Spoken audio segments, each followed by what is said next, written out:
In 1996, a young boy named Alex Vreek gets the old and cursed Jumanji board game. His father finds it while jogging on a beach. However, his father doesn't think board games are popular anymore, so he doesn't pay much attention to it. Alex prefers a video game with motorcycles. During the night, the game transforms. Now it's a video game cartridge, instead of a board game. When Alex plays this new game on his console, he suddenly disappears. After 20 years, a student named Spencer Gilpin gets in trouble at school. He's put in detention for assisting his friend, Anthony Fridge Johnson, by writing Fridge's essays. While staying there, they meet Bethany Walker, a pretty girl who was caught using her phone during a quiz, and Martha Capley, a girl who's not very comfortable in social situations and didn't want to join gym class. During detention, the principal, Bentley, assigns them the task of taking staples out of old magazines in the storage. While doing this, Spencer finds the Jumanji game console and suggests that they all play it. They can't choose the option for 5 players, which includes a pilot character, but after they select the other 4 characters, the game somehow pulls them all into its world. Suddenly in a jungle, the 4 friends are surprised to see that they've transformed into the characters they picked in the game. Spencer becomes Dr. Smolder Bravestone, who is a strong archaeologist. Fridge becomes Franklin Moose Finbar, a zoologist, but he's unhappy, because his avatar is shorter than his real self. Martha becomes Ruby Roundhouse, a character known as a killer of men. Bethany turns into Dr. Shelley Oberon, thinking the character would be a woman due to the description, curvy genius. But she's shocked when she sees her new appearance. The 4 friends panic as they come to understand they're now inside the game. Suddenly, Bethany is unexpectedly swallowed by a hippopotamus emerging from a river, but she quickly returns after falling from the sky. Running away from a group of charging hippos, they meet Nigel. His repetitive answers make Spencer realize that he's a non-playing character. Nigel explains to them that they've arrived in Jumanji, which is in response to a letter Nigel had written to Spencer's avatar. In the letter, it's revealed that Nigel was involved in an expedition led by explorer John Hardin Van Pelt. Their goal was to obtain the legendary gem called the Jaguar's Eye. If the gem is taken from the big jaguar statue, it gives Van Pelt power over the animals in Jumanji. To finish the game and win, the players have to put the gem back in the jaguar statue and say Jumanji aloud. After getting the instructions, the group finds themselves outside of a forest. They discover that only Bethany can read the map that Nigel provided. The map shows them where to go next on their journey. Soon after, they are confronted by Van Pelt's men on motorcycles. However, they escape by running through the trees and leaping off a cliff into a river. When they come out of the river, Martha notices she's been shot, but reappears unharmed after her avatar explodes. They then examine a set of line tattoos on their forearms. Originally, all of them had 3 bars, but Martha and Bethany now have only 2. Spencer figures out that the bars show the number of lives they have in the game. He suspects that if they lose all 3 lives, it could mean permanent death, both in the game and in the real world. While on their way to the bazaar, to find their next clue, Spencer and Fridge get into a disagreement. Fridge thinks Spencer is to blame for their situation, leading to Fridge pushing Spencer off a cliff and making him lose 1 life. At the bazaar, Fridge loses another life after eating cake, which is known to be his character's weakness. This causes him to explode, and this draws the attention of Van Pelt's followers. Luckily, just before they face an attack, they find their next clue inside a basket that also houses a snake.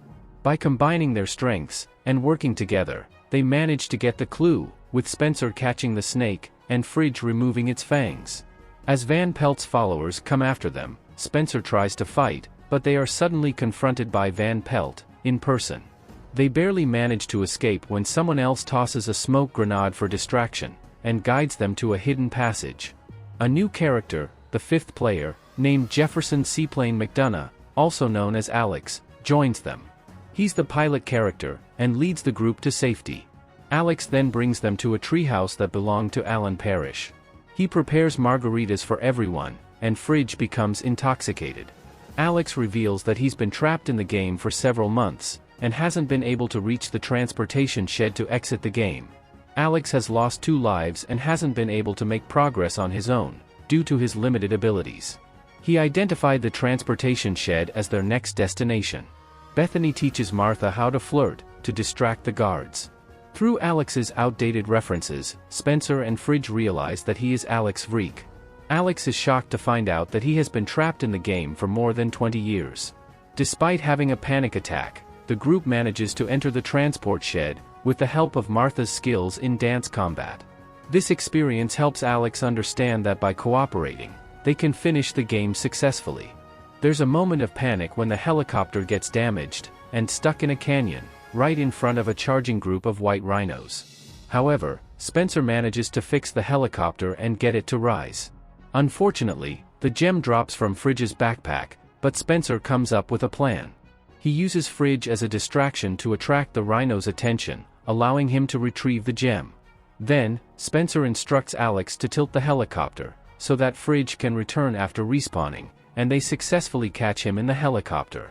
After landing, Alex gets stung by a mosquito, and he starts to die because of his avatar's vulnerability. Bethany manages to rescue him by performing CPR, which transfers one of her remaining lives to him. As they get ready for the next part of their journey, Spencer and Martha confess their feelings for each other, in the real world. Meanwhile, Bethany begins to form a connection with Alex. As they head towards the jaguar statue, they face real jaguar guards. Spencer loses a life while trying to carry the gem by himself, along the path to the statue. With Fridge's help, Spencer devises a strategy. Martha deals with Van Pelt's approaching followers, while the rest create a diversion for the jaguars. This enables Spencer to seize one of the minions' motorcycles, and proceed to the statue. Van Pelt tries to gain the upper hand by capturing Bethany. But Fridge manages to chase off the jaguar guards, by forming a bond with an elephant. But the team ends up losing the gem, when it gets thrown away. While the others keep Van Pelt's followers occupied, Spencer rides the motorcycle to the top of the statue. Martha retrieves the gem from a pit filled with snakes, using her character's vulnerability to venom. She sacrifices her second life to respawn, strategically, allowing her to pass the gem to Spencer as she falls. Just as Spencer fits the gem into the statue and shouts, "Jumanji," the game ends, and the jungle regains its peaceful state. With their success, Nigel arrives to praise the team, shaking their hands, and returning them to the real world. Back in the storage room, the 4 students who were in detention have transformed back to their original appearances, but are disappointed to see that Alex is missing. On their way home, they pass through Alex's house. It was previously neglected, and run down. Due to Alex's mysterious disappearance, the house has now been completely restored. A car pulls up in front of the house, and a family gets out. The father of the family notices the previous game players, and confirms that he's Alex. He explains that he came out of the game in 1996, and altered his own history. He shares that he named his eldest daughter after Bethany. The next week at school, Spencer and Fridge have reconciled, and are friends again. Bethany is preparing for a backpacking trip, and Spencer and Martha are now in a romantic relationship. When they hear the familiar drumbeats of Jumanji, they go to the back of the school, with the console. Fridge decides to drop a bowling ball onto it, hoping that this action will finally bring an end to the game, for good.